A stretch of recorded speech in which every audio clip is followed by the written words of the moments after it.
When you have been a full-time student at Webster for 9 months, you are eligible to apply for curricular practical training or an internship in your field of study.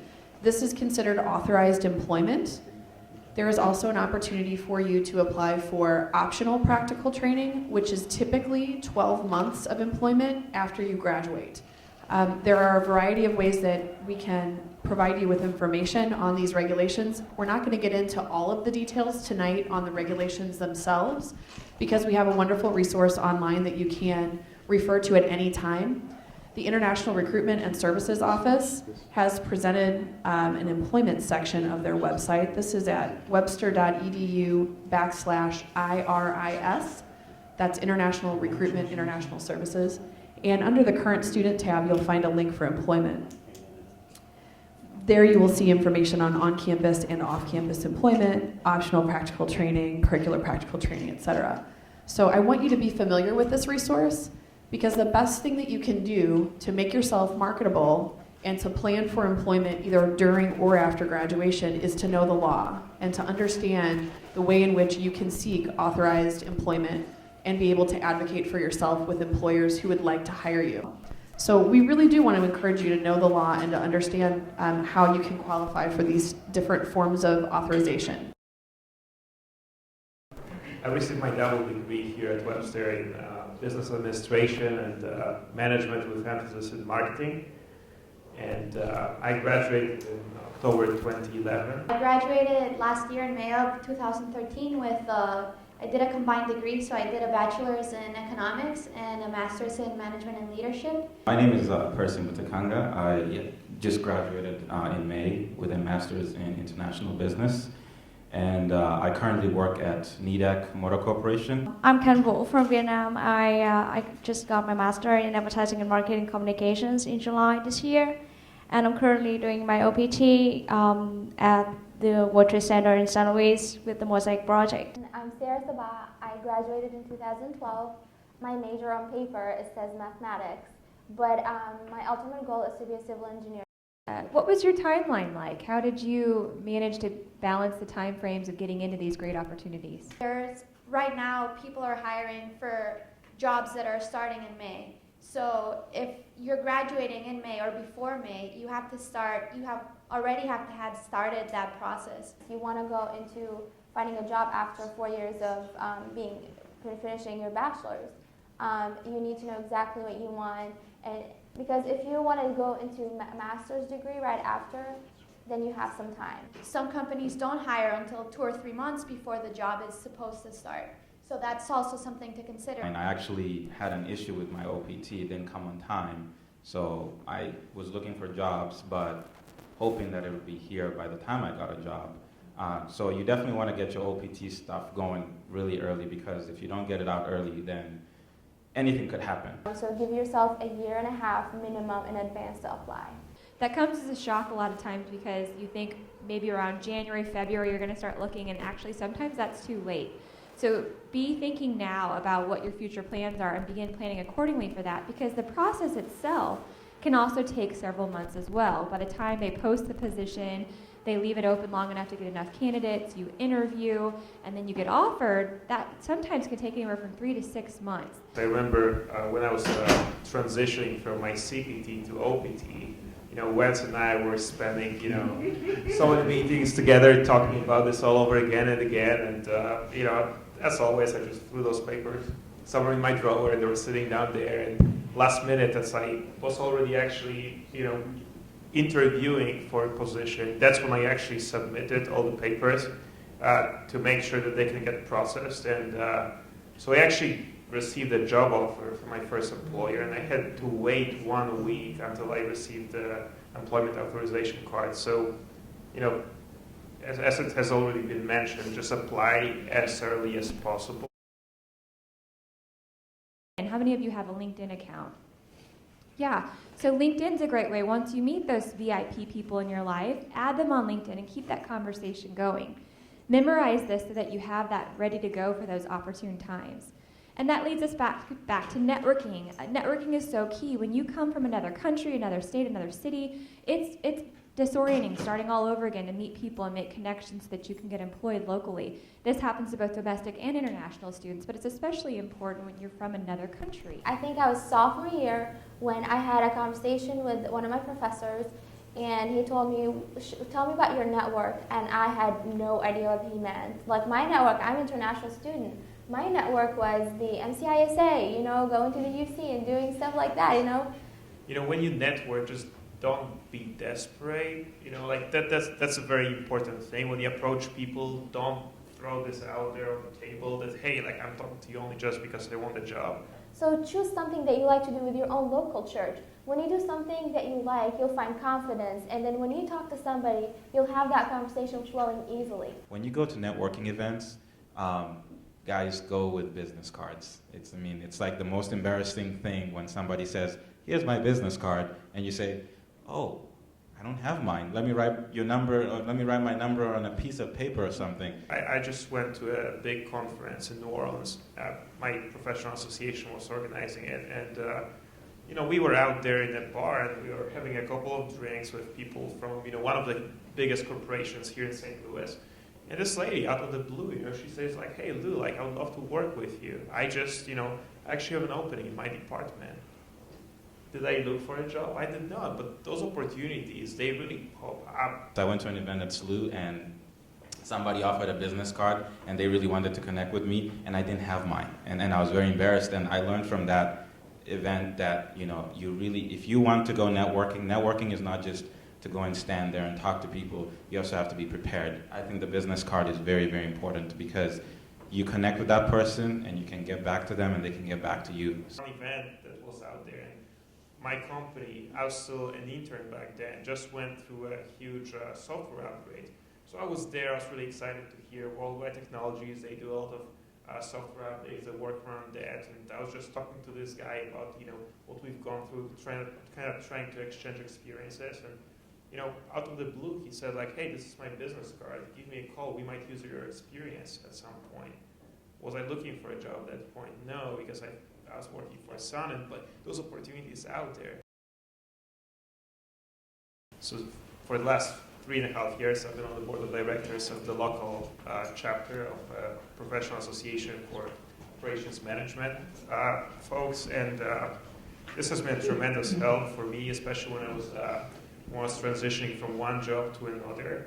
You know, if you guys haven't heard of RBC mentorship program, you should definitely take a look at that. Try and sign up for it, or at least I think Walker Edge is the one that usually runs that program, so try and find out more information about it, because it's really good. They take like 15 students from each of the local universities in St. Louis. They basically connect you with a local influential person, like a CEO or one of the local business people in St. Louis who are really successful. And so you have a one-on-one basically relationship with them. So last year, this is of course regarding international students. Last year when I did it, it was the first time they actually accepted international students into this program. So, which was really big for some of us because, as we've all known, networking is really tough. So my mentor was really, really great lady. She's actually originally, I think, from Guatemala, but she came here, very successful, started her company, and you know, she has a nice IT staffing agency downtown. But through that program, we got to go to different areas in St. Louis. We went to Boeing, we went to a lot of the different companies in St. Louis and got to meet other people. I mean, whatever is your field of study, I bet there's an association here in St. Louis that brings people together who are in that field, they work there, they're interested in it, maybe some people from, you know, academic background. And just going there and practicing networking, I mean, those people are there for a reason. They want to reach out to other people who are. St. Louis currently has a goal to be the fastest growing major metropolitan region for immigration by 2020. And one of the ways they're doing this is creating a program called the Mosaic Project, which is actually creating sort of a sponsorship, if you will, of being a silver level employer or a gold level employer, and that's all based on how much they give back to their community. Are they hiring interns? Are they sending opportunities out to local schools? Are they doing mentoring programs? So hopefully, I think in a couple years, somewhere in that time frame, you'll be able to actually access information that helps you find employers that are internationally friendly and are hiring more and kind of contributing to keeping that talent local. I came to find the Water Center and Mosaic Project through Golok Jobs, and also through the Work Current program at the School of Business at Webster.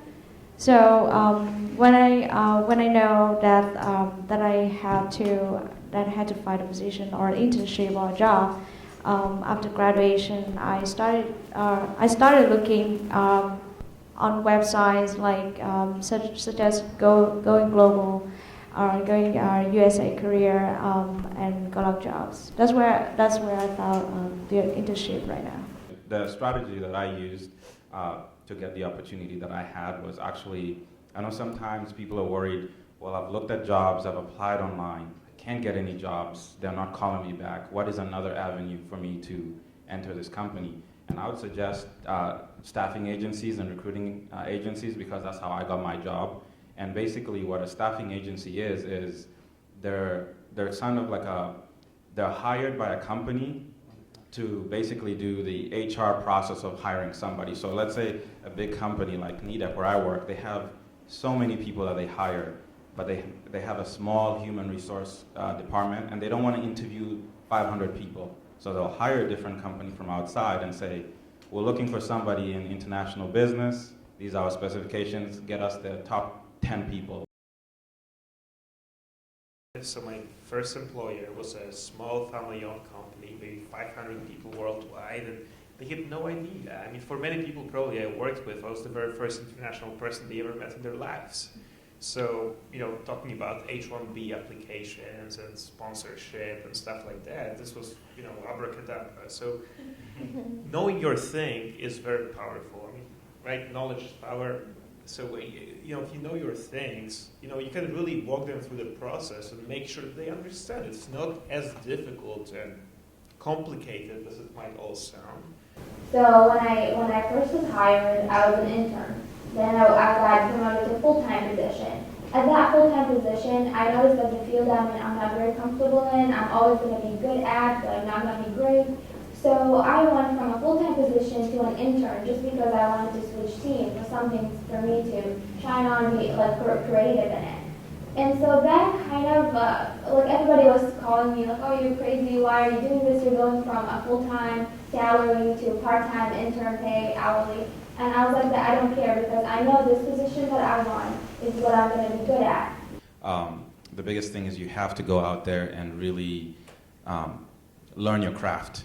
So if you get into a position and it's something that's really difficult, try and learn as much as you can about that role, because as you get more comfortable and you show that you're really working hard and they see improvement, and then all of a sudden they start giving you responsibilities, it's by the time you come to that question of H-1B sponsorship, it'll be almost a no-brainer. And I didn't care. Even the boss that hired me for the other intern position, they were like, are you sure? I was like, yes. And so I was just doing my thing. I was like being an intern, and I told them I can get an extension for another year. So that kind of made me comfortable. I just did my best. I'm not telling you to do this, but I was the first one to come in and the last one to leave. And even when I go home, I do research because, it's in IT, something new. And then out of nowhere, the company lawyer called me and they said, oh, your boss and the HR filed for your H-1B visa. And they want you to stay with the company. And so be the best you can. Sponsorship is important. You have to tell your boss, but don't beg them for it. The more you beg for it, the more you want it. That's gonna kind of sound petty, and they will think that you're taking advantage of them. Just be the best you can be, and hope for the best. And always ask for feedback. If you don't know if you're not doing well, always ask for feedback, because most people, I think, for international students, it's the first thing in our mind. Okay, I got a job. I'm only able to work for 1 year. Can I get H-1B? And then it's like the first question you ask within your first couple of weeks. You don't want to do that. You want to work, show that you're improving, and then show that you're learning. And then after that, maybe halfway, then maybe you can approach somebody in HR and say, hey, I was interested in knowing about your H-1B visa sponsorship. In my particular situation, I can talk about me. I'm still on OPT right now because I graduated this year.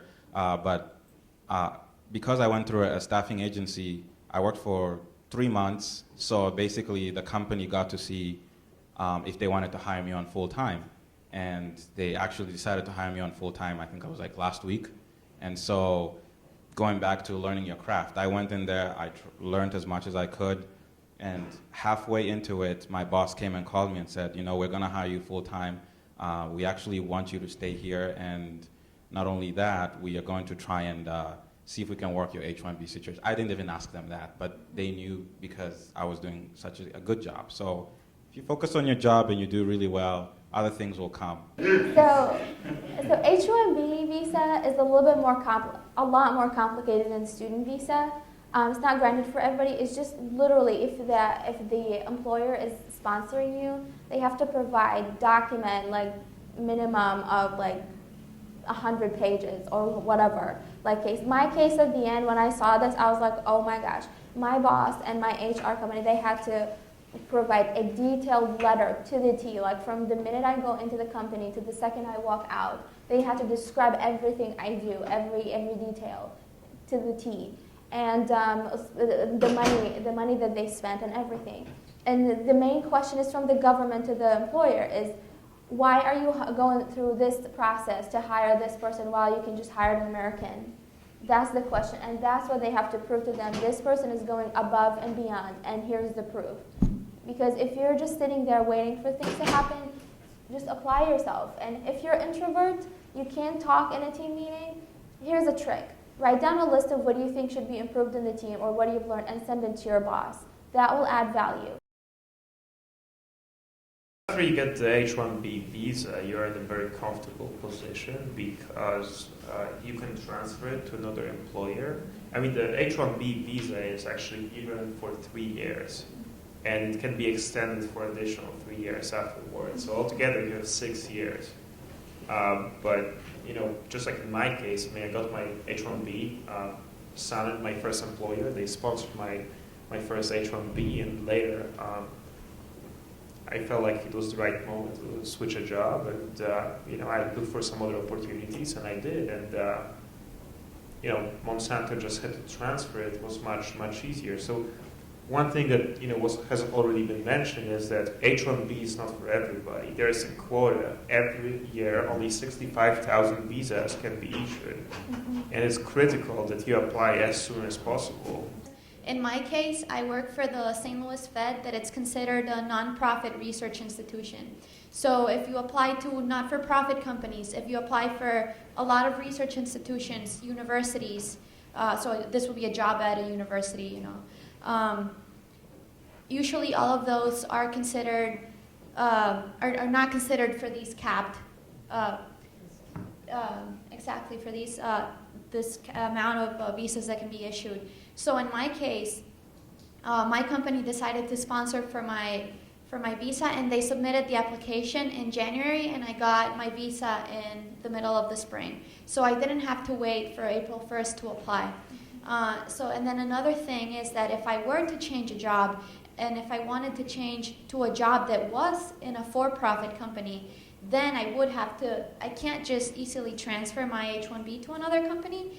I would have to go through the more formal, regular process, and then I wouldn't be necessarily granted that visa. Use the resources that you have on campus as well. I'm so glad you're asking this question now, because we want you thinking through what this process can look like over time. And when you have questions about these kinds of regulations, please come in and talk to us. The International Recruitment and Services Office can direct you to more detailed information that would be specific to you personally, based on what major you're in, based on what you're looking at in terms of your employment options. These are just some good examples that you can learn from to be able to determine what your next steps are. But certainly come in and talk with Wentz in our International Services Office if you have specific questions that are more focused on your personal experience. Absolutely. I still go back to Wentz. I got my H-1B visa, and I was like, Wentz, what does that mean? And then it was supposed to be active October 1st. So that means you have a couple of months, you're in transition between visas, right?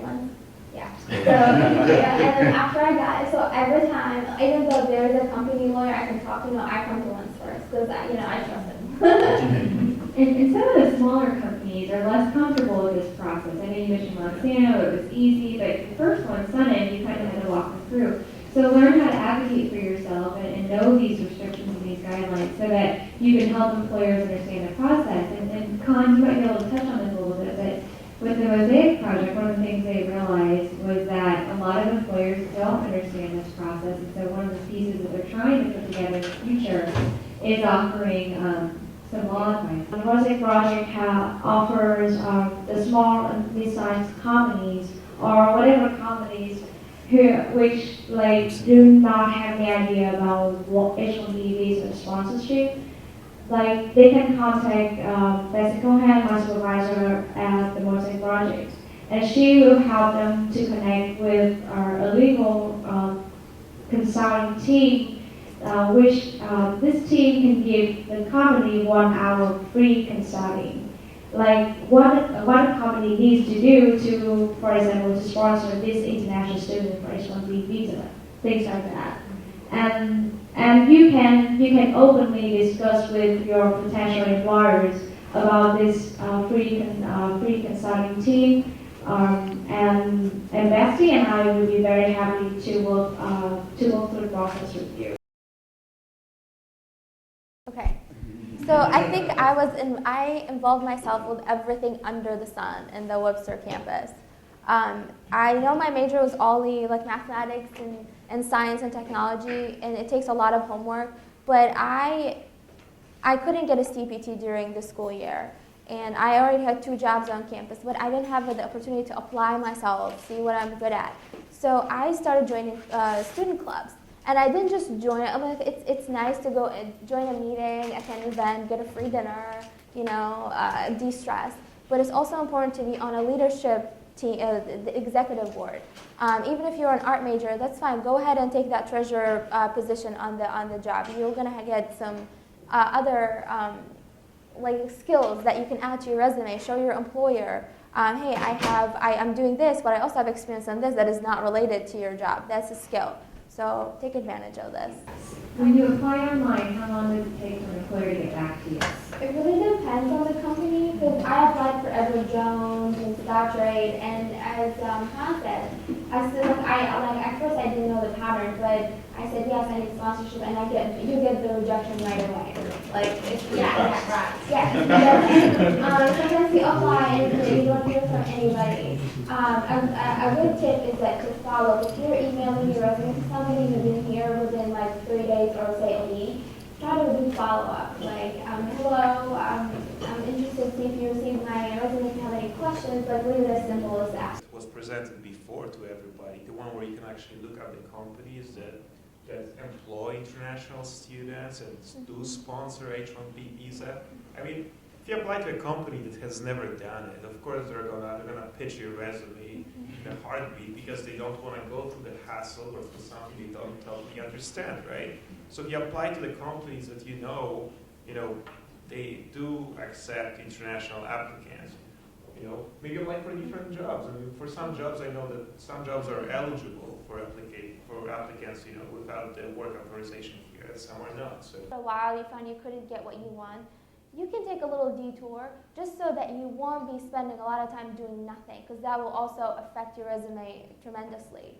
So if you don't get what you want right away, try to find something alternative, something related to it. That's why I focus on talk to your professors, see what your major has to offer, what fields are there for you. Those lines as well, you can do volunteering things on your OPT, right? Yeah. Yes? So that's another way that you can, if you're finding that you're not getting anything and you're on the line that you're gonna be kicked out of the country, you can always, there's a lot of volunteer opportunities. I actually went to an event sponsored by the food bank recently, and it was just an informational event. They were talking about a study that they did, and I think I'm actually going to join the Friends of the Food Bank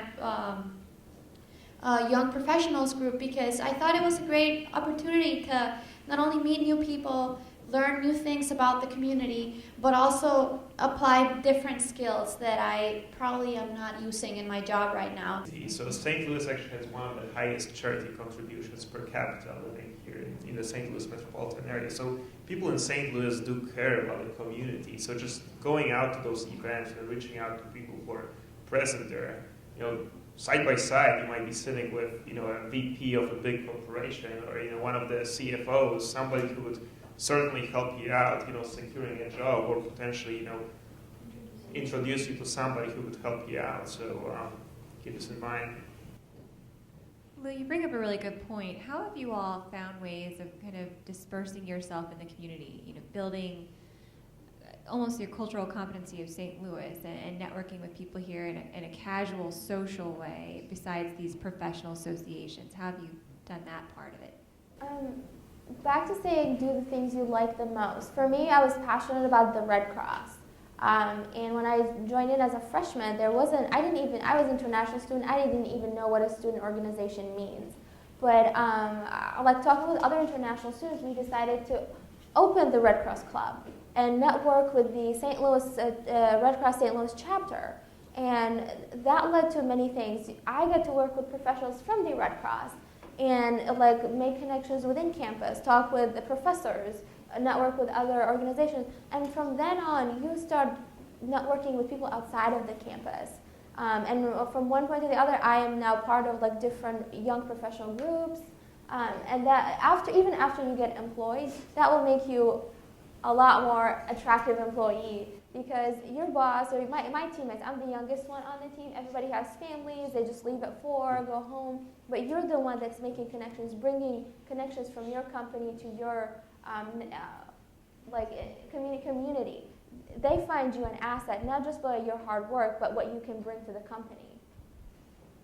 I would just add on to that the biggest thing for me, the one thing that I really like about Webster, especially School of Business, is Dean Akande is a very famous guy in St. Louis. I mean, he knows a lot of people, and a lot of people know him. And so I think one of the staffing agencies that I was interviewing with, the owner of that staffing agency, once she realized that I went to Webster and that I went to School of Business, she's like, oh, I know Dean Akande, he's a really good friend of mine. And I was like, oh yeah, that's great. I worked with him, because I used to work upstairs here. And so St. Louis is a small community, and so you have to take advantage of that. You have to really be proud of the school that you go to, because I think it's the first thing they always ask you, what school did you go to in St. Louis? It's the very most popular question out there. So if you go to Webster, the community, there's a lot of people who go to Webster, there's a lot of people who know people who go to Webster, so don't be shy to say, hey, I went to Webster, I know this person, maybe you know that person, I was a part of this group. Don't fear rejection. I mean, I think I've applied, I could count for you how many applications I've sent out, maybe 200 plus, I don't know. But my email is stacked, my history in my email is stacked with jobs that I applied for. And if you see that, letter that comes back and says, sorry, we went ahead and went with somebody else, just disregard it, move on to the next thing, because the longer you stay there thinking about, oh my goodness, I didn't get this job, I'm really depressed. The longer you think like that, the faster those other opportunities out there are being taken away by other people. Try to take in as much as you can, even if it's at a career event, a career services event. How are people dressed? What are people talking about when they're talking to the company representatives? When you're at an internship or at a job and you're new, be proud of who you are and where you come from. And I know that I'm not, in my role right now, I am, a staff advisor that you all know, but I'm also an alum of Webster University, and I'm going to give you one piece of advice that I received when I was an alum, or when I was graduating, and that really was to use your resources that you have at the school while you're a student. Really maximize the time you have here while you're studying, rather than trying to scramble after you've graduated to use the resources that were there for you all along.